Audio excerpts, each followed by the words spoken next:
อยู่ในเมืองก็มีหนูลายเต็มตัวนี่ผมโคตรสารมีห้องงูเหลิมอันนี้เพิ่นมีขายเมื่อพ่อแม่พี่น้องนี่พัสแงะหน้าก็มีโอซิเคอร์ก็มีนี่เมืองอุทุมพรหรือว่าเซโนนี่ถือว่าเป็นเมืองเศรษฐกิจพ่อแม่พี่น้องเมืองบ่เตียงอยู่ขนาดน่ะบ่เตียงทองเลย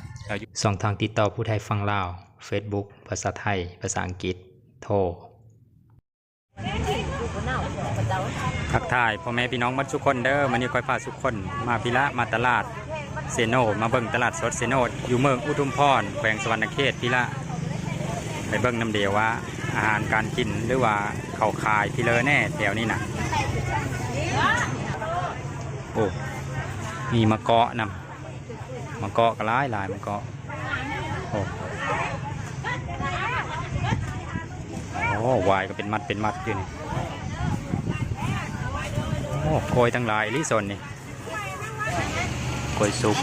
พอดีแซ่บหอยเลอะก็หลายพวกโอ้ยเกล็ดมะนาวพวกพี่น้องเอ้ยนี่ขายเนี่ยเลยวะขายโลละแสนโอ้โลละแสนกันถ้าซื้อในโล50ขายโลละแสนขายเจ็ดก็หลายเอาวิน้อยใส่ในเจ้าของได้โอ้โกยก็บักลายนึงเฮ้ยมีหอยแข็งเยอะเลยนี่โอ้ละแถมน้ำจิ้มน้ำบ่อ๋อของน้ำจิ้มขายตัง5อันนี้โลนึงบ่นี่นะแม่นโล25ตัวนี้เท่ากับ30ป่ะจ๊ะ25อ๋ออันนี้นะ25นี่นะแต่ว่าวิดีโอครบโลอันนี้นะบ่ซุกเลยได้ตัวนี้ซุกเลยได้เนาะลองเอาตรงนึงเลย25,000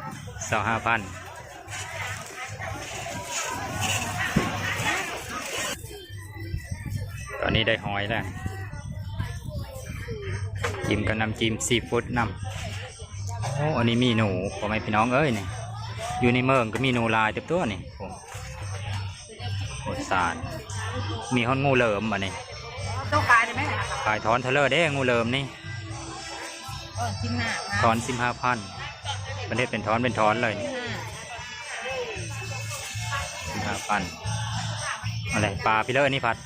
เขาเอิ้นปลาเพราะว่านี่นะปลาส้มเมื่อแล้วก็ทอดกินอันนี้บ่เทเลอร์นี่นะ60 โลนึงพอดีเลยกินแค่ตำทั่วอ๋ออันนี้25อันนี้ครับลองเอามากินลองมาด้วยมีเคยกินส้มแบบนี้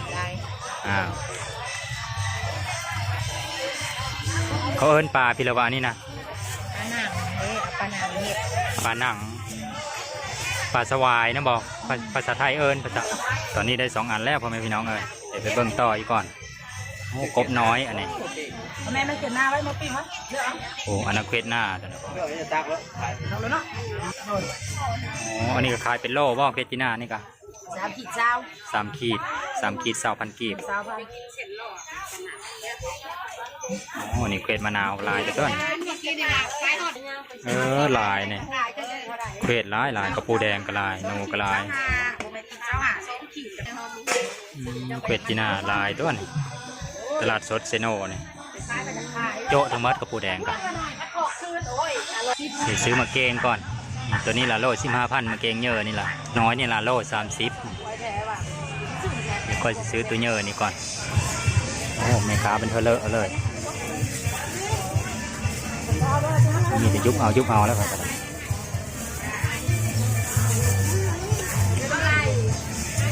เลอะบีเป็นคือผู้หญิงเขาเนาะถ้าผู้หญิงเขามาซื้อเขาสิเลอะเป็นกว่านี้เราจะมีแต่ยุบเอาแล้ว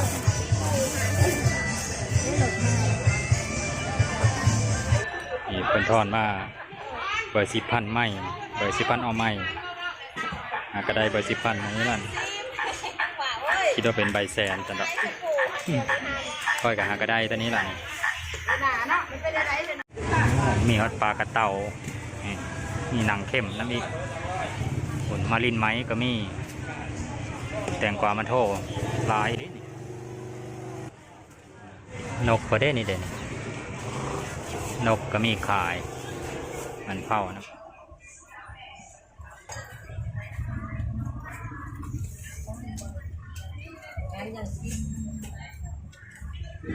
อาหารทะเลโอ้ซีนกะลา มันสอบไปบ่ได้มันหุ่นบ่มันกลายเป็นเพื่อนลูกนะไม่จอยนะไม่จอยขายดีบ่ กระเดะตูมอ๋อ จังห้านี่ตุ๊กตาเรือพาเพิ่นภาษาหัวสองคือมันเป็นตู้สื่อเขาแล้ว ปลาแดะแบบนี้กินส้มมะขามก็แซ่บบ่เดี๋ยวเอาปลาแดะมากินกับตำมะฮุ่งก้อนปลาแดะตุงๆคนในเมืองเฮ็ดแล้วแซ่บสำเร็จเอาน้ำเปิ้ลโลนึงเอาตัวน้อยๆเนี่ยเด้อ จะหายไปปิ้งตัวนี้ฮะ โอ้เพื่อละปิงปลาแดะ ปิ้งแล้ว บ่แล้ว เบิ้งตัวหนึ่งพอ คือว่าเอาตัวน้อย ตัวน้อยนี่ละ ใส่ตำมะฮุ่งเพื่อสิใส่ตัวใหญ่ส่วนหลายใส่ตัวน้อย น้อยนะคมแล้วเปล่ามันน้อยแบบประเด็นประชิวคมใหญ่ ๆเพิ่นเฮอเมื่อปิงปลาแดะอะอันนี้เพิ่นจะกินกับตำมะฮุ่งยังเฮอตัวเยอะอยู่แม่ขาก็ได้โอ้เพิ่นมีขายหมดพ่อแม่พี่น้องเอ้ยนี่พัสแงะหน้าก็มีโอซิเคอร์ก็มีนี่โอ้กับปูหน้าได้นี่ปูหน้าเพิ่นก็ขายนี่เบอร์ตองก็มีขายครบหมดอยู่ในเมือง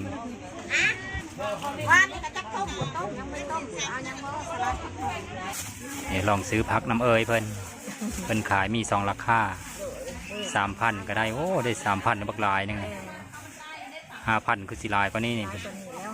นี่ก็เต็มธงนี่นะ3,000 กีบหนึงเลยนี่เฮ็ดก็มีเป็นจัดเป็นชุดเท่าเลยนี่มีพัสแงะหายนำมีพักเน่านำโอเพอนำคีเมนก็มี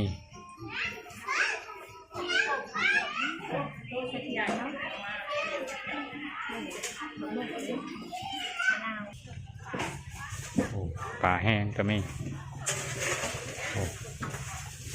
โอ้เขตไปสิเราก็เห็นพ่อแม่พี่น้องเอ้ยเขตมะนาวกำลังลายทั้งเขตทั้งกบ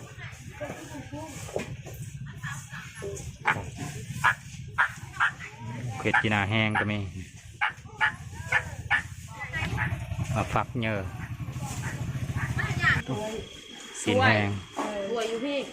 สินแห้งก็จะแซ่บอะไรนี่อันนี้โซนซีนโซนเนื้อได้ใช่ไหมนี่จะซีนแห้งเนื้อแห้งเต็มอยู่โซนนี้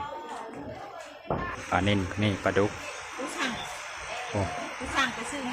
ปลาหมึกแห้งอันนี้แผ่นละ20,050ก็มีนี่ตลาดสดนี่เพิ่นมีตลอดเลยเพิ่นมีทุกมื้อตลาดสดนี่คันมีแม้นตลาดนัดคันถ้าตลาดนัดคือเมืองของชุมคอยนะในอาทิตย์นึงมีแต่2 วันเท่านั้นเมืองอุทุมพรหรือว่าเซโนนี่ถือว่าเป็นเมืองเศรษฐกิจของพี่น้องเลยเมืองบ่เตียงอยู่ฮะล่ะนะบ่เตียงทองล่ะเราอยู่เมืองนี้ละคลิปของเราล่ะสลายเรามักมาซื้อเครื่องอยู่ในตลาดเซโนนี่เพราะว่าเป็นเมืองของเรา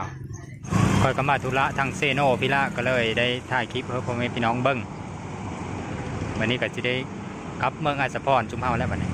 เอาเป็นว่าคลิปนี้ก็เอาสำนึกกันเด้อพ่อแม่พี่น้องเด้อขอขอบคุณใจมาทุกคนที่ติดตามรับชมตั้งแต่ต้นจนจบเด้อเดี๋ยวคลิปหน้าพอเดี๋ยวไม่ระวังเซโนหาดงเห็นมีตลาดบ้านนาก็เลยแวะซื้อหอยปักกวางหอยปักกวาง3 ถุง20,000 กีบก็เลยเอา3 ถุงหอยหลายพวกนี่อันนี้2 ถุงแล้วนี่อยู่ในกระเป๋าพี่ถุงนึง